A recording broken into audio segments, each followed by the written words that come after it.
da existência humana, as pessoas se deparam com inúmeros problemas e às vezes a solução pode estar na inovação.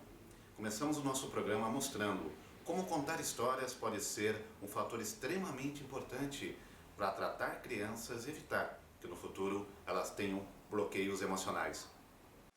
Fala um pouquinho sobre esse comportamento infantil. Quais são as causas do mau comportamento e isso, consequentemente, pode ter também no comportamento futuro da criança?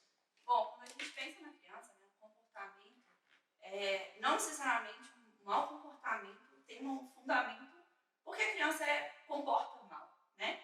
A criança está querendo ser só criança, então, muitas vezes a gente quer que a criança comporte de uma certa forma como um adulto, só que o cérebro dela ainda não está formado o suficiente para comportar como a gente espera. Então, muitas das vezes, o que acontece é uma previsibilidade de um comportamento que ainda não é esperado para a idade dela. Esse cérebro, qual é o processo dele de formação? Quanto tempo o cérebro da criança se desenvolve para determinar padrões comportamentais? Bom, a gente sabe que o cérebro da criança, né, de todo ser humano, ele é formado até 25 anos, mais ou menos. Então, o nosso comportamento, ele vai sendo baseado nas experiências passadas e conforme a observação também com o comportamento das outras pessoas.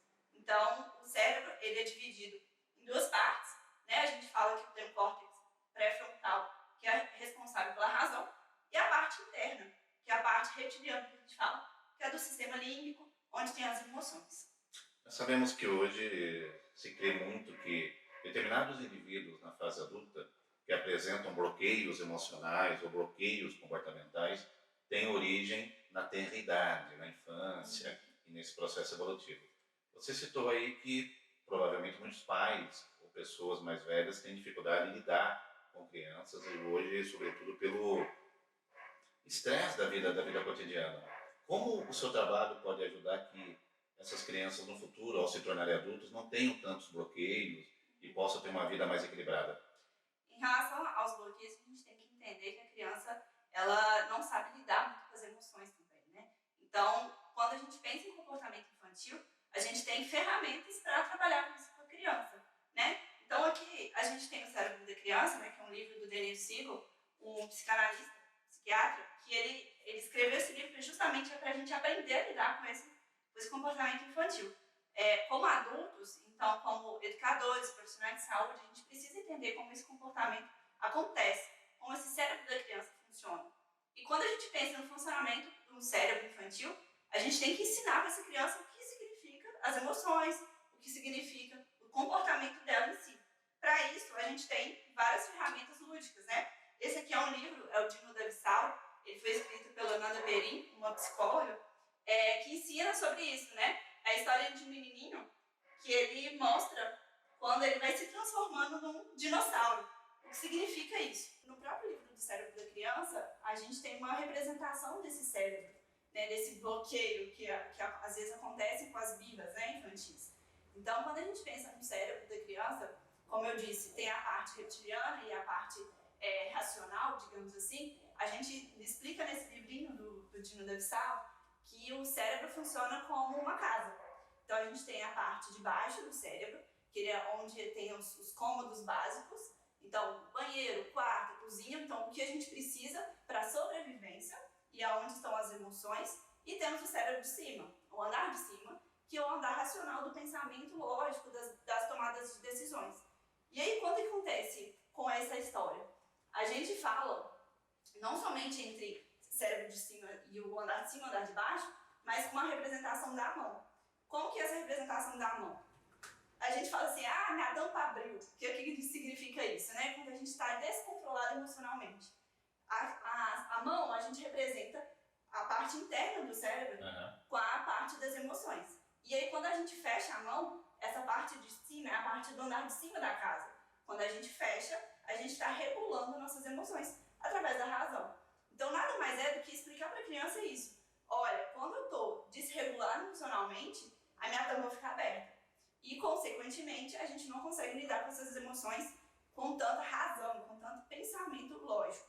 E, consequentemente, quando a gente pensa numa birra, a tampa da criança está aberta. Então, Então, quando a gente explica para a criança, olha, a minha tampa está ficando aberta, vamos regular, e aí a gente fecha a nossa tampa, consequentemente a criança regula com a gente e regula também essa emoção dela, evitando com que assim a gente tenha birras sucessivas e bloqueios mentais por conta do comportamento da própria criança. É que na realidade o bloqueio acaba sendo dos dois lados, né? Tanto por parte da criança como por parte do adulto também, não é? Sim, total. Esse comportamento, né, de abrir a tampa, como a gente fala, não só da criança, né, do adulto também. Então a criança, ela age, o comportamento dela age com base no neurônio espelho que a gente fala também nesse livro, né? A gente se regula. Então, como você se sente, eu também me sinto. Então, se eu sinto alegria, eu também me sinto alegre. Se você se sente nervoso, eu também me sinto nervosa. Então, a gente vai se corregulando. E por isso os bloqueios são dos ambos os lados, né? Tanto do adulto quanto da criança. E você consegue mesclar, por exemplo, seu trabalho de nutricionista com a sua parte de histórias? Você realmente vê que traz um resultado maior para lidar com as emoções presentes, tratar as questões de alimentação, mas também construir um indivíduo melhor e também uma criança melhor para amanhã? Sim, com certeza, né? A gente sabe que a alimentação infantil, ela está relacionada não somente com o que comer, né, em questão de cardápio, mas a gente sabe que as emoções estão totalmente relacionadas com a alimentação também. Então, aplicando não somente essas histórias, que às vezes a gente pode pensar que somente são para psicologia, mas também no dia a dia, com a alimentação, a gente pode pensar nisso. Quando a gente pensa em uma birra na hora da refeição, quando essa criança vai para a mesa com um sentimento ruim, a gente tem, consequentemente, bloqueios na hora da refeição. Existe uma birra que a gente fala, que é a birra de baixo para cima, né? Então, como que é isso? A parte da amígdala cerebral, ampla relação com esse sistema límbico das emoções. E quando a criança passa por momentos de tensão, por momentos de bloqueio na hora da refeição, ou um ambiente muito de pressão, ou ela tem uma dificuldade real ali de lidar com as dificuldades alimentares, principalmente isso acontece, existe fecha a porta para ela acessar esse cérebro de cima, esse andar de cima do cérebro. Então, existe uma birra que não é um chilique, né, comportamental, igual tem outro tipo de birra, quando a gente fala de uma birra no shopping, por exemplo, que a criança sabe exatamente o que ela quer. Quando a gente fala desse tipo de birra na hora da refeição, muitas das vezes a gente está pensando em uma dificuldade real que a criança tem, que ela não consegue lidar com algo ali na hora da refeição. Então a gente precisa associar esse tipo de estratégia para a criança entender o que ela está passando, para assim a gente conseguir tratar a parte alimentar. Então a atuação da nutrição infantil hoje vai muito além do aspecto alimento. A gente vai muito do comportamento também. A medicina quântica é sim uma realidade. Essa importante ciência nos ensina a tratar, a curar e a expandir a consciência humana, desbloqueando emoções e ajudando os pacientes na superação de seus problemas. Houve um grande avanço no conhecimento científico da humanidade nos últimos 100 anos, e os estudos e experimentos ligados à física quântica aceleraram esse avanço. Hoje podemos utilizar esses conhecimentos para dar fundamentação científica para muitas terapias ancestrais, como a medicina tradicional chinesa e a indiana, mas também para outras terapias baseadas na energia, que denominamos terapias integrativas quânticas, ou como é chamada internacionalmente, medicina quântica. Temos, por exemplo, a oração, o uso de meditação, reiki, florais quânticos, homeopatia, acupuntura e muitos outros, através de experimentação científica em laboratórios ao redor do mundo, como o experimento da dupla fenda, repetido centenas de vezes, e o experimento da opção retardada de John Wheeler, nos quais prova-se que tudo é energia e que o observador interfere na experiência, fazendo escolhas. Por isso, fala-se hoje da capacidade do ser humano de co-criar a sua realidade. Já existem inúmeros relatos de como uma pessoa é capaz de mudar o curso da sua vida, da sua saúde, com a emissão de um forte desejo, pensamento coerente com um sentimento, associado a alguma técnica repetida frequentemente. Portanto, o ser humano, nós, somos parte do universo, somos feitos da mesma substância, que na verdade é energia, e condensados, ou como a física fala, colapsados em matéria, sendo que a matéria é um estado da energia. Somos como toda a matéria do universo, feita de átomos, que por sua vez são feitos de partículas e subpartículas que se formam a partir da energia. Mas nós, seres humanos, respondemos o tempo todo ao meio ambiente onde vivemos e ao meio interno, aos pensamentos e emoções que sentimos. Essa capacidade de mudar a nossa biologia em função do que pensamos e sentimos nos faz produzir substâncias químicas através das glândulas para respostas, por exemplo, ao estresse, fabricando cortisol, adrenalina. Portanto, os bloqueios emocionais são respostas ao que se passa dentro de nós. Assim, bloqueamos a nossa vida, o nosso sucesso, até a nossa saúde. E o que isso tem a ver com a possibilidade de ajuda para desbloquear o ser humano? Exatamente, porque o oposto também é verdadeiro. Através de mudanças de crenças, pensando e sentindo de forma diferente, criamos respostas diferentes no nosso corpo. Mas também mudamos o meio e a realidade à nossa volta. Se eu mudo, o mundo muda. E a energia que carrega a informação, criando campos de energia como nuvens, tipo o Google Drive, Dropbox, essa energia vibra e oscila, mudando a informação da realidade de acordo com a capacidade de mudarmos o padrão de interferência que somos capazes de formar através da repetição de técnicas e práticas integrativas. Lembrando que temos um corpo de energia sutil chamado corpo mental, que nos dá o significado, quem eu sou, o que eu quero. Nesse campo de informação, o corpo mental, temos a mente consciente e a mente subconsciente. Essa segunda é extremamente poderosa, capaz de funcionar como um computador quântico, com milhares de bits de informação simultâneas. É essa mente subconsciente que tem energia para fazer a interferência no padrão da realidade individual. E para isso podemos usar uma técnica, por exemplo, muito simples, que é listar 10 coisas que nos faz sermos gratos. Gratidão é um sentimento de alta frequência vibracional. Cada pensamento dura de 6 a 7 segundos e tem energia sutil, mas um sentimento tem energia 5.000 vezes mais poderosa que o pensamento.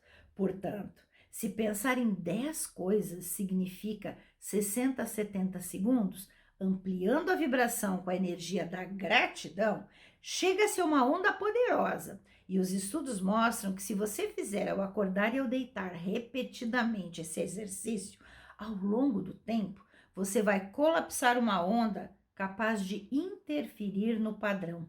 68 segundos de pensamento com sentimento coerente é igual a cocriar a sua realidade. A literatura é uma peça fundamental na existência humana. A escritora Vânia Coelho lançou um livro onde conta a história de mulheres que superaram inúmeros problemas. Vale a pena conferir. Eu sou Vânia Coelho, sou jornalista e sou escritora e estou aqui para apresentar meu livro que saiu quentinho, olha, está quentinho, saiu agora do forno. A Incrível Lenda da Inferioridade, em que eu escrevo, em que eu falo, né, sobre 33 mulheres que foram silenciadas pelo sistema patriarcal. Algumas lutaram e conseguiram vencer, mas a maioria não. Algumas morreram, né, se suicidaram.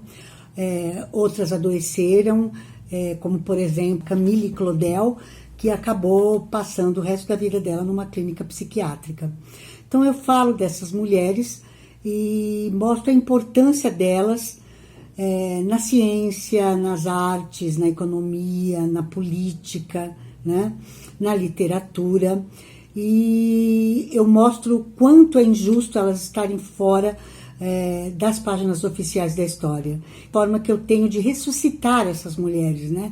De dar voz a elas, mostrando a importância delas e a arte que elas fizeram e principalmente como elas lutaram, né? Quais os instrumentos de luta delas, como a voz, a arte, né? E muitas vezes até a vida, né?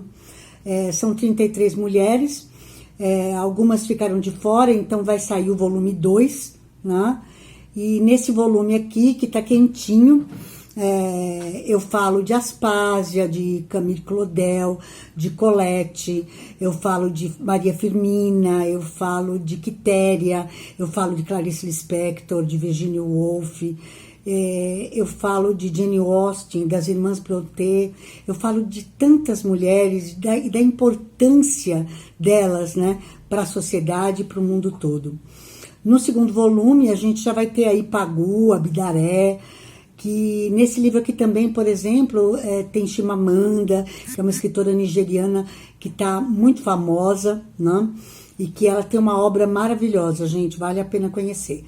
Quem quiser, quem tiver interesse, pode encontrar o meu livro na Amazon, no Google ou nas principais livrarias de São Paulo, como, por exemplo, a Cultura ou a Martins Fontes. A Incrível Lenda da Inferioridade, volume 1, Vânia Coelho. Obrigada. Inteligência artificial é uma realidade cada vez mais diária no nosso dia a dia. Mas ao mesmo tempo, tem pessoas que têm essa dificuldade ainda em lidar com a inteligência artificial. Vamos entender um pouco melhor sobre um app que foi lançado e qual o motivo que leva as pessoas a não terem ainda uma eficácia tão grande no uso delas. Vamos falar um pouquinho sobre o seu trabalho. Como foi esse app que você desenvolveu e como surgiu essa ideia? A inteligência artificial que nós trabalhamos, a gente dividiu ela em núcleos, né? Ou microserviço, como eu costumo chamar. São web services para pessoas de tecnologia, são web services, e a nossa inteligência artificial, ela leva a facilidade de, por exemplo, uma empresa que queira utilizar uma parte da IA. Hoje a gente tem um IA que identifica se a pessoa está com máscara. Se a pessoa está, a IA avisa, olha, está com máscara. Aí uma outra vem, se está com máscara, tira. E aí a outra faz a identificação e reconhecimento facial, com acurácia boa, ou seja, a assertividade é boa, 99,88%. Um outro módulo verifica se a pessoa está cadastrado e se a pessoa está cadastrada, libera acesso. Liberando acesso como? Mandando através da internet das coisas, que é um grande diferencial nosso que a gente usa. Inteligência artificial e o IoT, que é a internet das coisas. Essa união faz com que, por exemplo, você, numa empresa, consiga pegar desde a entrada do funcionário, detectar a temperatura dele, fazer a liberação de acesso dele, bater um cartão de ponto dele, e isso sem tocar nada. Então, a nossa plataforma está focada nisso. Ah, é só para empresa, condomínio? Não. Temos também a solução para carros, portões. Essa mesma lógica, essa mesma IA, ela vai treinando e aí, cadastrado um veículo anteriormente, a IA ela consegue tirar a foto do veículo, procurar a placa do veículo, extrair aquela placa, transformar em OCR, levar para um outro serviço que vai dizer, olha, essa placa está cadastrada. E aí avisa para a internet das coisas para que ela libere, por exemplo, um portão, registre o portão de entrada. Se tiver duas cancelas, dá para usar também uma outra parte da IA, que é, antes do motorista entrar, validar se o rosto dele está cadastrado, aí está sendo validado tanto o veículo quanto a placa do carro. Então você consegue, por exemplo, oferecer uma checagem sobre a saúde daquela pessoa e também tem informações mais completas até de utilidade no dia a dia, no trabalho da pessoa, e dando segurança e comodidade em todos os aspectos, é isso? Isso. Hoje a gente tem, por exemplo, a prova de vida. A IA que a gente trabalha, ela se destaca porque ela não faz o reconhecimento básico. O que é o reconhecimento básico? É aquele reconhecimento que ela tira uma foto e compara se aquela foto é da pessoa mesmo. E muitas delas é enviesado, ou seja, tem erro, não tem uma acurácia boa. Por exemplo, você tem IAs, a maioria do mercado que as pessoas não treinam, você mostra uma foto, por exemplo, do Obama e uma foto parecida com o Obama. Então, muitas delas que tem aí no Google, você vai procurar e tem IA desses aí, só que ela não consegue identificar. E aí ela diz que uma foto parecida com o Obama é um Obama. A nossa ela tem um diferencial. Ela trabalha com ponto fiducial. Ela pega cada ponto do olho, cada momento do olho, e aí ela vai dando números. E aí a gente está de acordo com o LGPD.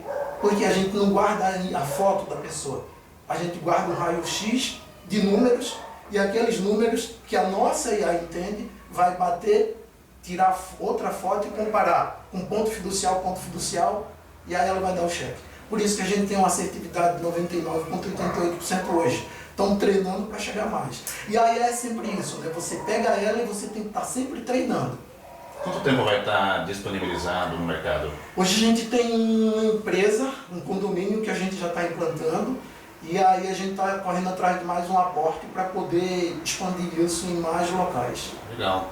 Por último, as pessoas evoluíram muito em conhecimento de tecnologia, mas a gente percebe ainda que ao mesmo tempo que evoluiu, existem aí barreiras nesse sentido. Por quê? Eu acho que, em primeiro lugar, eu acho que a diversificação. Se eu levo, por exemplo, hoje, serviços como a gente está se propondo, eu vou estar levando para todos, de uma forma fácil, a utilização de qualquer um desses microserviços que a gente tem. Então eu acho que hoje, por exemplo, tem empresas que pegam a inteligência deles, encapsula dentro de um produto e vende aquele produto encapsulado. O nosso diferencial é vender o serviço para que qualquer empresa, qualquer pessoa possa utilizar dos nossos microserviços para poder disseminar mais e mais a inteligência artificial. Problemas e doenças na família muitas vezes trazem conflitos, dores, mas também trazem atitudes. Vamos conhecer uma terapeuta holística que cuidou de um filho com uma doença rara, mas também utiliza toda a sua história para ajudar as pessoas a se curarem. Olá pessoal, tudo bem? Eu sou a Thelma Lima, sou terapeuta, sou iridóloga, sou aromaterapeuta, sou casada há 35 anos, tenho 2 filhos e o meu segundo filho é especial. Hoje eu tô aqui para falar um pouco para vocês como eu superei essa dificuldade. E também como eu ajudei centenas de mães que também têm filhos especiais e também centenas de pessoas especiais ou não. Através dessa minha experiência, eu ajudei essas mães a não cometerem os mesmos erros que eu cometi. E hoje eu atendo no Brasil e também em outros países. Eu vou falar para vocês como foi essa minha superação.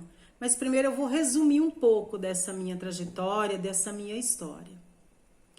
O meu segundo filho, o Mateus, ele faltou oxigênio e isso foi me levando a perceber que ele era diferente do Vinícius.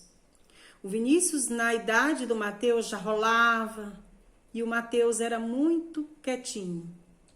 E aí começava uma trajetória, começava uma via sacra para buscar ajudar o Mateus.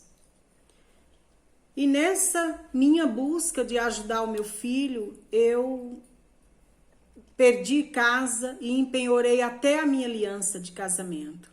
Sempre buscando uma ajuda, buscando uma resposta para toda aquela história.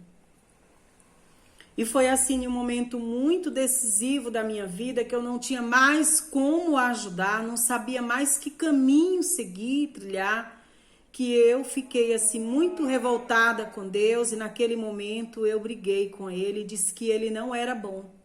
Porque se ele fosse bom, como ele diz na palavra dele, né? Que ele é muito bom, que dá até o Espírito Santo para quem pedir, e o que ele estava me dando? Enfermidade que eu não sabia mais para onde ir, o que fazer. E aí eu tinha vindo de uma consulta e eu rasguei aquelas receitas e falei para ele, isso que eu te dou, eu não aceito dar isso para o meu filho. E naquele dia, aquele médico tinha me dado um diagnóstico assim muito forte para mim como mãe, né? Ele disse que meu filho nunca ia conseguir evacuar, ele só conseguia se usasse os supositórios 2, 3 por dia, que ele nunca ia ficar tranquilo, era preciso estar usando remédios, tarja preta, e que ele ia tomar remédios pro resto da vida. Aquilo para mim foi muito forte, e eu falei para Deus que ele me mostrasse a sua bondade. E ele me mostrou. Nascia ali uma terapeuta mãe.